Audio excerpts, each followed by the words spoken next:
നമ്മൾ കണ്ടിട്ടുള്ള ജനപ്രതിനിധികൾ ആരും തന്നെ ഇപ്പം നിയമസഭയിലോ അല്ലെങ്കിൽ ഒരു ഫംഗ്ഷൻ നടക്കുമ്പോഴോ പാട്ടുകൾ അങ്ങനെ കവിതകൾ ചൊല്ലാറില്ല. ഇപ്പോൾ നമ്മുടെ ആരോഗ്യമന്ത്രിയുടെ പിറന്നാളിന് കവിത ചൊല്ലുന്നു, നിയമസഭയിൽ പാട്ട് പാടുന്നു. ആ സമയത്ത് ചിലപ്പോഴൊക്കെ ട്രോളുകളും നെഗറ്റീവ് കമൻസുകളൊക്കെ വരാൻ സാധ്യതയുണ്ടാവുമല്ലോ.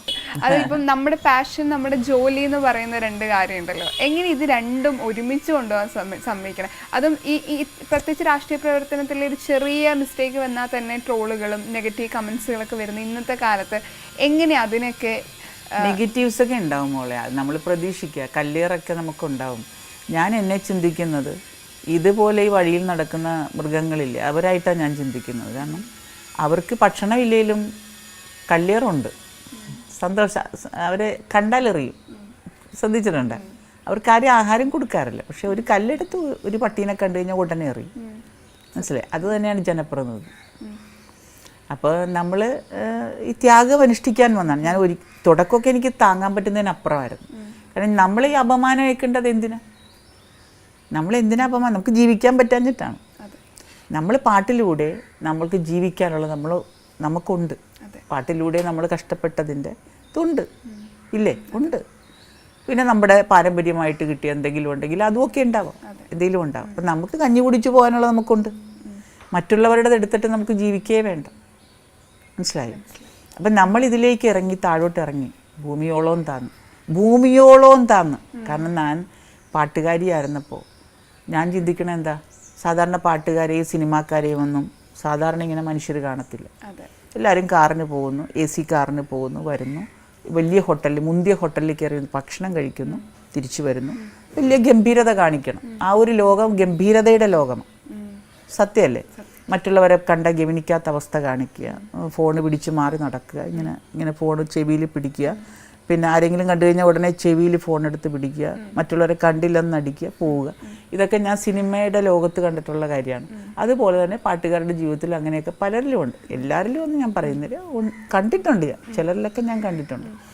അപ്പം ഇങ്ങനെയൊക്കെ നമുക്ക് ജീവിക്കാം, ഒരു അഹങ്കാരികളായിട്ട് നമുക്ക് അങ്ങനെയൊക്കെ ജീവിക്കാൻ പറ്റുന്നൊരു ലോകത്താണ് ഞാൻ നിന്നിരുന്നത്. അപ്പം അന്ന് ഞാനും കുറച്ചൊക്കെ അങ്ങനെ തന്നെയാണ്. എന്താണ്, നല്ല ഹോട്ടലിലേ കയറുള്ളൂ, സാധാരണ കടകളിൽ കയറില്ല. പിന്നെ റെക്കോർഡിങ്ങിന് പോയാൽ റെക്കോർഡിങ് കഴിഞ്ഞാൽ വീടിനകത്തിരിക്കും, ഒരു കടകളിലും അങ്ങനെ പോവില്ല. അതൊന്നും പാടില്ലെന്നുള്ള ചിന്തയാണ്. നമ്മുടെ ആ അഭിമാനം കുറയും, നമ്മുടെ ഇത് കുറയും എന്നാ ചിന്ത. നമ്മൾ ഇത്രയും ഭൂമിയോളം നമ്മൾ താന്നു കഴിഞ്ഞപ്പോൾ നോർമലായി. എവിടെ വേണമെങ്കിലും ഭക്ഷണം നിന്ന് കഴിക്കാം. നമുക്കൊരു സൈക്കിൾ കിട്ടിയാലും നമുക്ക് സൈക്കിൾ ചവിട്ടിക്കൊണ്ട് അങ്ങോട്ട് പോവാം. അത് ജനപ്രതിനിധി അങ്ങനെ ആയി മാറണമായിരിക്കും. അപ്പം അത് ദൈവമാക്കി തന്നില്ലേ? അഹങ്കാരത്തിൽ നിന്ന് നമ്മളെ കുറച്ചില്ലേ, താഴോട്ട് ഇറക്കിയില്ലേ? രാഷ്ട്രീയം ഒരിക്കൽ പോലും ചിന്തിക്കാത്ത ഒരാളാണ്. രാഷ്ട്രീയം ഉണ്ടെങ്കിലും ഈ പറഞ്ഞ രാഷ്ട്രീയത്തിലേക്ക് വരണം എന്നൊട്ടും ചിന്തിക്കാത്ത ആളാണ്. ഞാൻ ഒട്ടും ചിന്തിച്ചിട്ടില്ല. രാഷ്ട്രീയം ഇതിലേക്ക് വരാനോ രാഷ്ട്രീയ ജീവിതം എന്താണെന്നൊക്കെ ഒന്നും ചിന്തിക്കാത്തൊരു വ്യക്തിത്വമാണ്. പക്ഷേ ഇപ്പം ഞാൻ ഏതിലാണ് നിൽക്കുന്നതോ അതിനെ ഞാൻ ഒരുപാട് സ്നേഹിക്കുന്നുണ്ട്. എന്ന് വെച്ചാൽ അതിലൊരു സ്ഥാനമാനങ്ങൾക്കൊന്നും ഞാൻ ആഗ്രഹിക്കുന്നേ ഇല്ല. എൻ്റെ മനസ്സിലേച്ചിട്ടേ ഇല്ല ഒരു സ്ഥാനവും. ഞാനൊരു സാധാ വ്യക്തി തന്നെയാണ്. തിരിച്ച് നടന്ന് പഴയൊരു ദലീമയായിട്ട് മാറുവാൻ എപ്പോഴും എനിക്ക് പിന്നാമ്പുറങ്ങൾ തിരിയേണ്ടവളാണെന്നുള്ള ബോധം എൻ്റെ ഹൃദയത്തിലുണ്ട്. അല്ല, അതിനായിട്ടൊരു മത്സര ബുദ്ധിയോടുകൂടെ എനിക്കിനി ഒരു സ്ഥാനം, ഒരു മാനം, ഞാനിനിയും അങ്ങനെ ഒരു പൊസിഷൻ, അതൊന്നും ഞാൻ ആഗ്രഹിക്കുന്നേ ഇല്ല.